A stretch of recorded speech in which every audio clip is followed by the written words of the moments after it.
Salut, on se retrouve dans ce deuxième vlog du Bosquet qui est plutôt tourné sur l'automne et ce qui s'est passé chez moi à l'atelier entre septembre, octobre et novembre.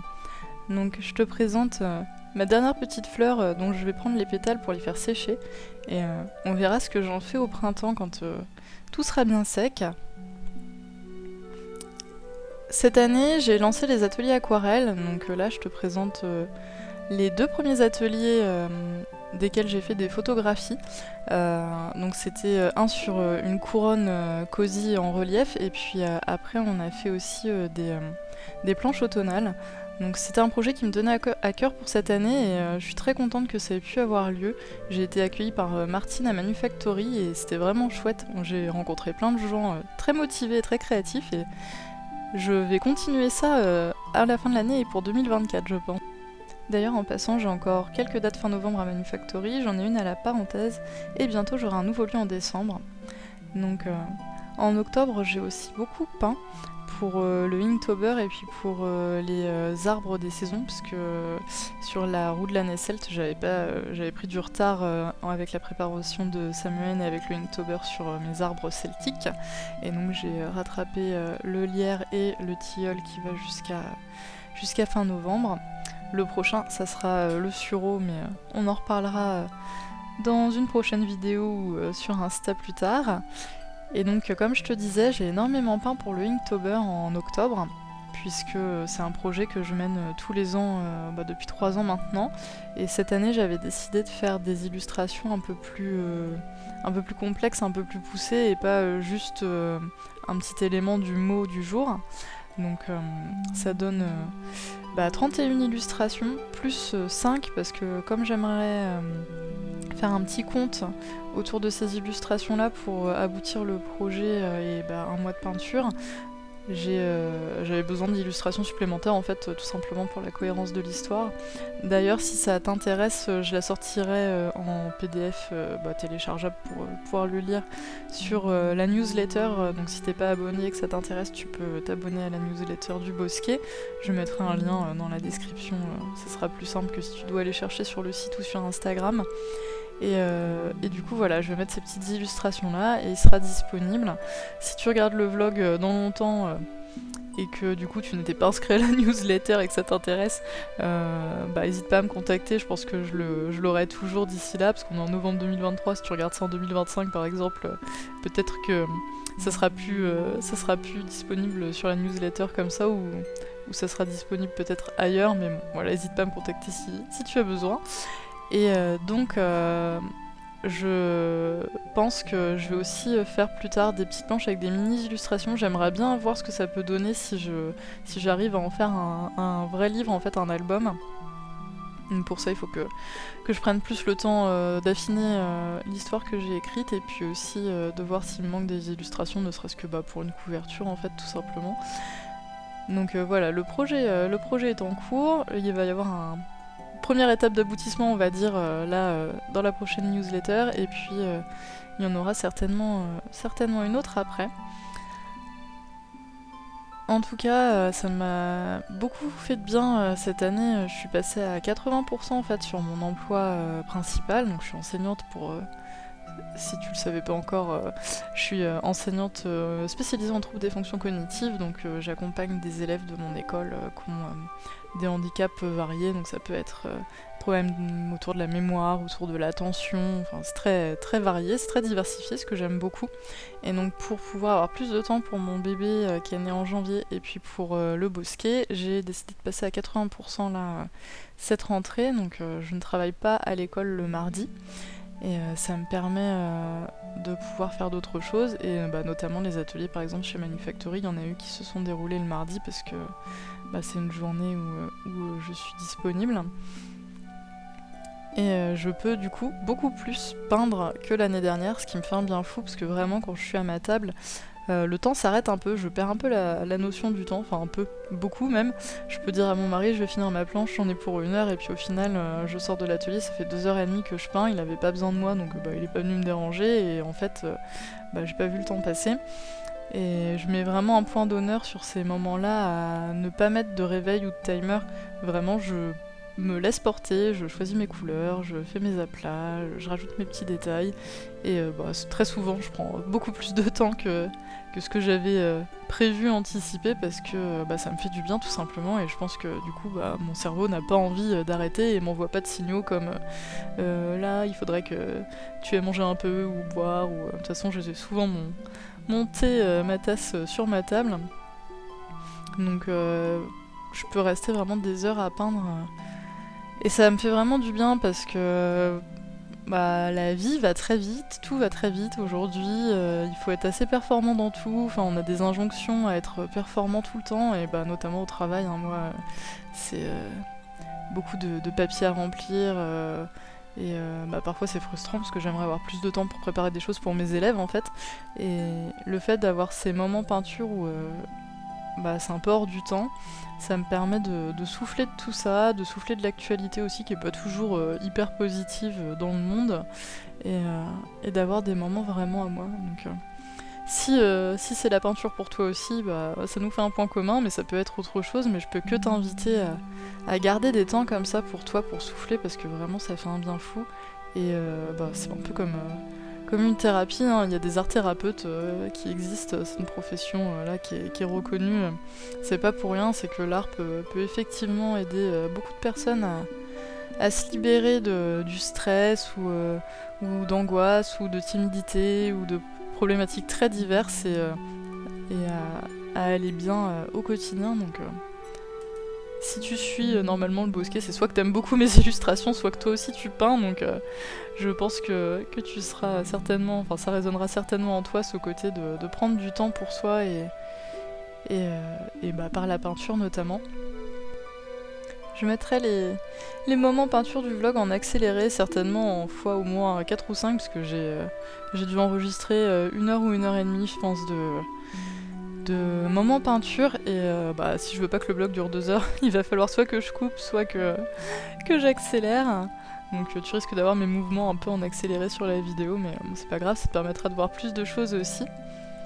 Et du coup, quelque chose que j'ai beaucoup aimé en rapport avec le fait de prendre du temps pour soi et le bien-être par l'art cette année avec les ateliers, avec le lancement des ateliers, c'est que j'ai eu beaucoup de participantes. Alors je mets au féminin parce que pour l'instant j'ai pas eu d'hommes sur les ateliers. Apparemment messieurs ont plus de mal à prendre du temps pour eux justement, ou alors il y a moins d'hommes qui aiment l'aquarelle, je ne sais pas. Pourtant il y a pas mal d'hommes dans la communauté aquarelle sur Instagram aussi, donc il doit bien en exister dans ma petite ville côtière quand même quelques-uns, mais j'ai eu que des femmes pour l'instant, d'âge très varié, hein. J'ai eu des enfants comme des personnes à la retraite, et quelque chose de commun chez les adultes en tout cas, parce que les enfants c'est un peu différent, c'est surtout que ça leur fait une activité en dehors de l'école sympa, s'ils aiment dessiner, colorier, peindre et tout ça, c'est des ateliers qui peuvent être sympas pour eux.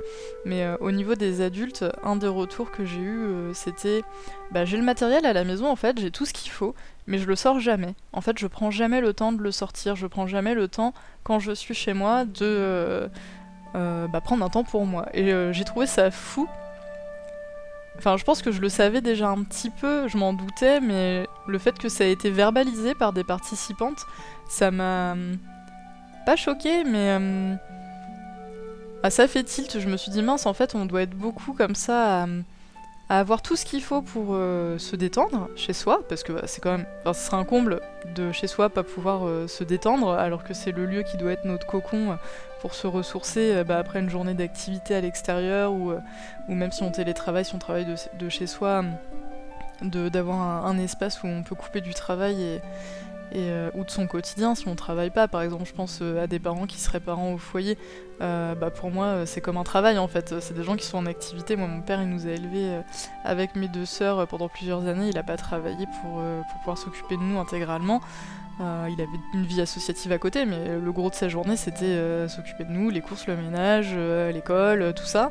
Et peu importe ce qu'on fait, qu'on ait un travail à temps plein ou pas, qu'on soit parent au foyer, qu'on soit étudiant, le foyer pour moi ça doit être l'endroit où on peut se ressourcer. Et en fait là les participantes me disaient pour certaines que malgré le fait qu'elles aient l'espace, qu'elles aient le matériel, qu'elles aient le temps, parce que parfois elles rentrent de chez elles, elles ont fini leurs courses, leur ménage et tout, elles ont pas grand chose à faire, et le fait de devoir sortir le matériel et d'être toutes seules les bloquait, les empêchait en fait dans leur pratique, et du coup elles sont venues aux ateliers pour aussi certaines avoir être forcées en fait, d'être forcées à prendre du temps pour soi.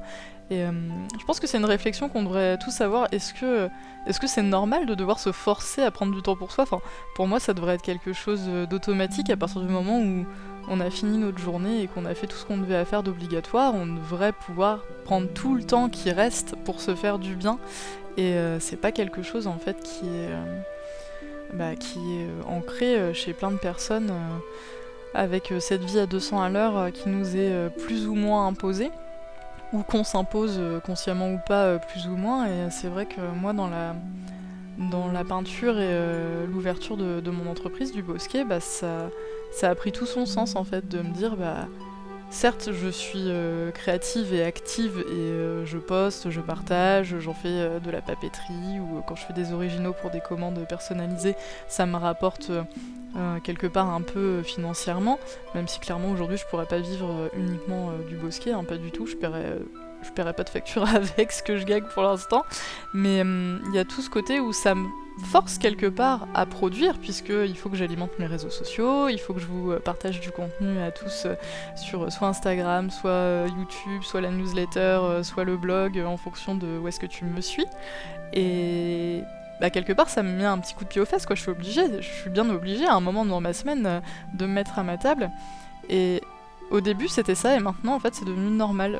Tout est toujours sorti sur ma table, donc dès que j'ai 5 minutes et que j'ai envie, je peux peindre et je m'autorise à le faire. Et c'est vraiment quelque chose à réfléchir, je pense, pour se faire du bien et se sentir bien. C'est avoir une activité où on n'a plus besoin de se forcer, avoir une activité où en fait c'est juste normal, c'est dans notre quotidien, c'est ancré de s'asseoir à cette table pour peindre ou d'aller, je sais pas, jouer de la musique au conservatoire. Moi, mon mari, il est musicien. La musique pour lui c'est quelque chose de naturel et c'est ce qu'il aime faire et c'est ce qui lui fait du bien, donc il le fait. On est tous les deux fanats de jeux de rôle, donc on a une veille informationnelle assez importante sur les sorties de jeux de rôle, on en fait quasiment toutes les semaines avec des groupes d'amis.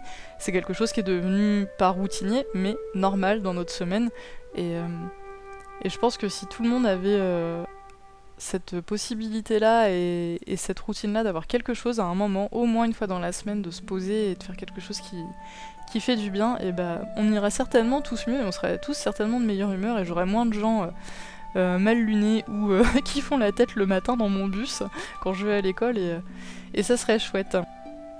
Bon, après j'ai peint plein d'autres choses aussi courant septembre, octobre, novembre, donc là je te laisse retourner sur les différents tutos qui sont parus sur ces mois-là sur la chaîne YouTube, là où tu es actuellement, ou alors d'aller sur Instagram voir un petit peu tous les posts et tous les réels que j'ai fait. Mais je suis assez contente de mon automne parce que j'ai vraiment été productive, et dans le bon sens du terme, pas dans le sens où j'ai fait plein de choses pour faire des choses, mais dans le sens où j'ai pu peindre beaucoup plus que l'an dernier. Ça m'a fait du bien, j'ai été contente de le faire. Et vraiment du coup j'en retire une satisfaction et une joie qui sont sympas, donc j'espère que mon hiver sera aussi productif, parce que j'ai souvent un petit coup un peu plus de mou quand il commence à faire vraiment froid. On verra. Au niveau des tutos dont je te parlais, j'ai sorti à peu près un tuto toutes les 2 semaines, je pense, en moyenne. J'ai eu des périodes où j'en ai sorti vraiment un par semaine et j'étais plutôt fière de tenir la cadence, et puis des moments où ça a été plus compliqué parce qu'il y avait d'autres choses à faire. Donc il y a eu, comme pour préparer les ateliers, j'avais fait la couronne cosy en relief et puis la planche automnale avec les courges, les fruits, les champignons. Donc elles ont plutôt bien fonctionné, surtout la couronne. Je note que les couronnes sont appréciées, donc j'en ferai plus souvent. Et celle qui a le plus fonctionné cet automne, c'était celle-ci, c'était peindre l'écorce à l'aquarelle. Je pense que ce soit toi ou les autres personnes de la communauté sur YouTube, vous aimez bien les tips. Donc je ferai peut-être plus de vidéos à partir de 2024 sur vraiment des conseils sur des thématiques en particulier. Après, là, il y a eu aussi les trois derniers qui ont été dédiés plus à Halloween et à Samhain. Donc j'ai fait une collection de balais, j'ai fait une petite parade de monstres, et puis il y a eu la boule de cristal witchy aussi.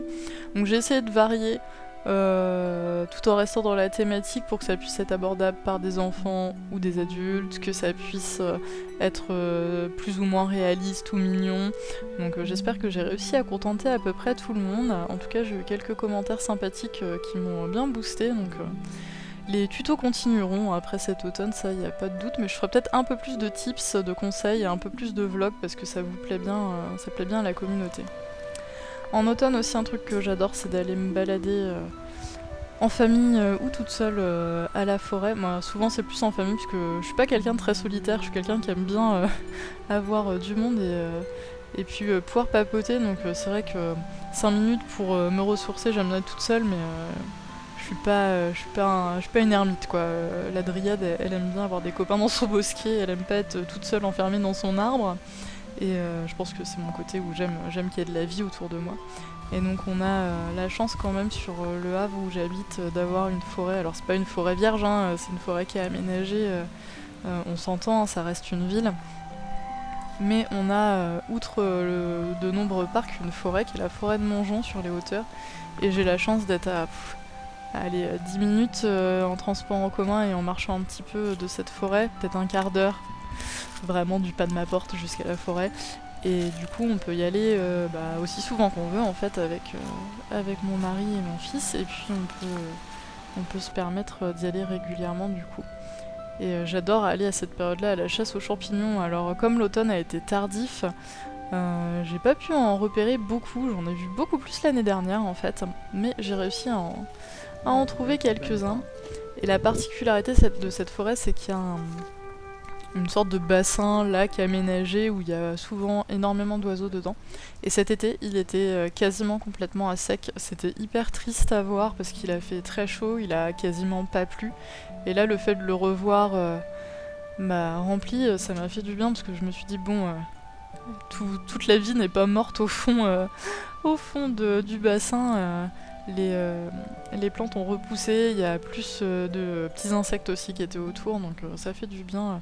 Je suis une citadine, mais je suis aussi une grande amoureuse de la nature, donc c'est vrai que cet été ça m'a mis un petit coup au moral quand même de voir cet endroit asséché. Et puis c'est un lieu où mes parents m'emmenaient quand j'étais petite, et j'avoue que pouvoir emmener Ahmet jouer dans l'herbe ou regarder les arbres, chasser des insectes, prendre des branches, des feuilles pour regarder, c'est toujours... Bon, ça m'émeut quelque part, c'est une continuité, et puis ça me fait plaisir de pouvoir lui faire découvrir cet endroit-là. Donc on fait souvent des balades avec le lutin et mon mari, que ce soit dans les parcs ou à la forêt, pour avoir quand même cette connexion à la nature, même si je pense que j'habiterai certainement jamais à la campagne parce qu'on aime trop la culture et pouvoir aller... au théâtre, au cinéma, au concert. Nous, on n'a pas de voiture, hein, on est à pied, on est en transport en commun. On a tous les deux pas le permis en fait, donc même si on voulait, on pourrait pas avoir de voiture en claquant des doigts du jour au lendemain. Sans même parler de l'aspect financier et écologique. Donc c'est vrai que la ville, c'est quand même bien pratique pour nous. Et cette forêt est vraiment... un poumon vert dans la ville, et un endroit où il y a plein de gens tout le temps qui viennent se balader. On peut être au calme, mais en même temps il y a du monde, il y a de la vie, il y a des enfants, il y a des gens qui vont faire leur sport, donc il y a beaucoup de joggeurs, il y a plein de personnes qui vont balader leurs chiens aussi. Et c'est vrai que ça fait un petit lieu sympa.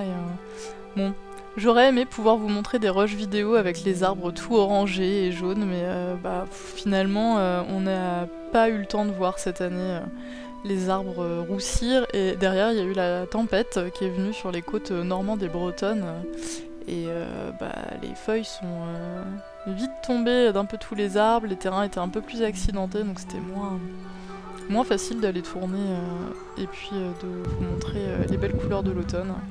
Donc, on se contentera de ça cette année, j'espère qu'on aura un vrai automne beaucoup plus long l'année prochaine, parce que là il commence déjà à refaire froid, et on va vite tomber dans l'hiver en fait, donc ça sera pour le prochain vlog, je vous ferai d'autres balades, et vous aurez peut-être des arbres un peu plus...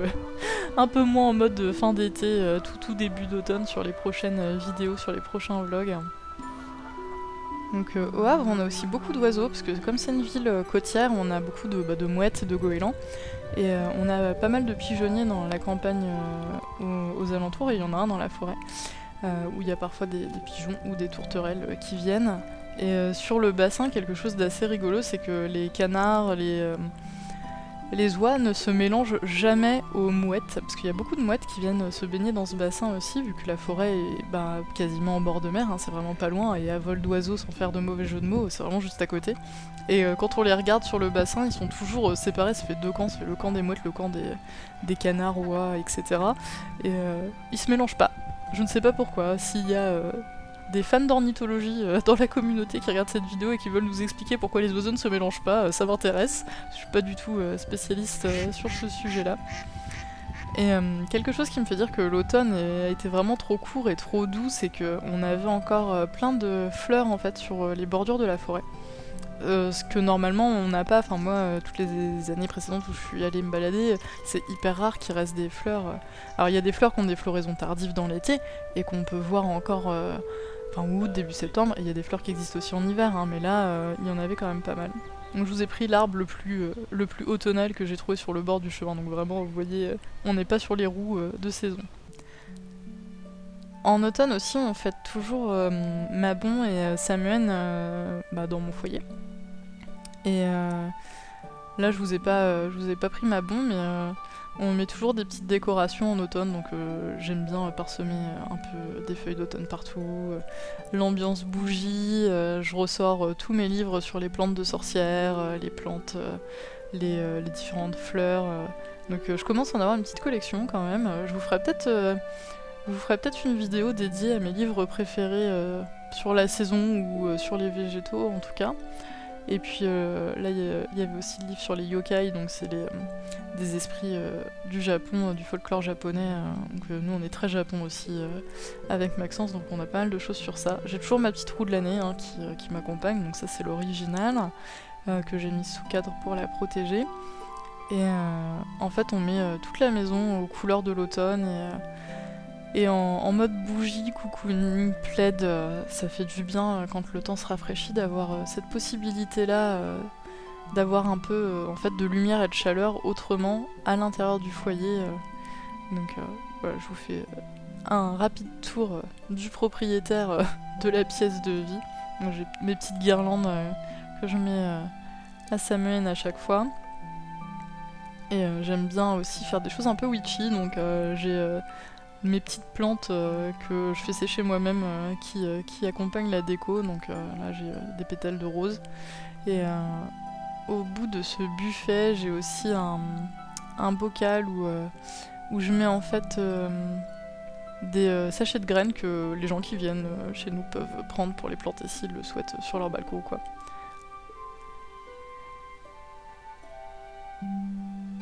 Donc ça permet aussi de disséminer un peu la nature autour, même si effectivement on est en ville. Et donc j'ai un petit coin où, là vu que c'était Samhain, je mets un écrit sur cette fête et une déco automnale, et c'est le petit coin que tu verras dans le vlog d'hiver où on met nos calendriers de l'Avent normalement. Et cette année il va falloir que je réfléchisse à ce que je fais pour Ahmet parce qu'il est encore tout petit, donc on va pas lui faire un calendrier chocolat, etc. Et voilà, j'espère que ce petit tour de l'automne qui va faire peut-être une petite demi-heure quand même, t'aura plu. Si t'as des remarques ou des questions, n'hésite pas à les mettre en commentaire. Et puis on se retrouve dans une prochaine vidéo, plus tuto ou tips sur des conseils à l'aquarelle. A plus tard!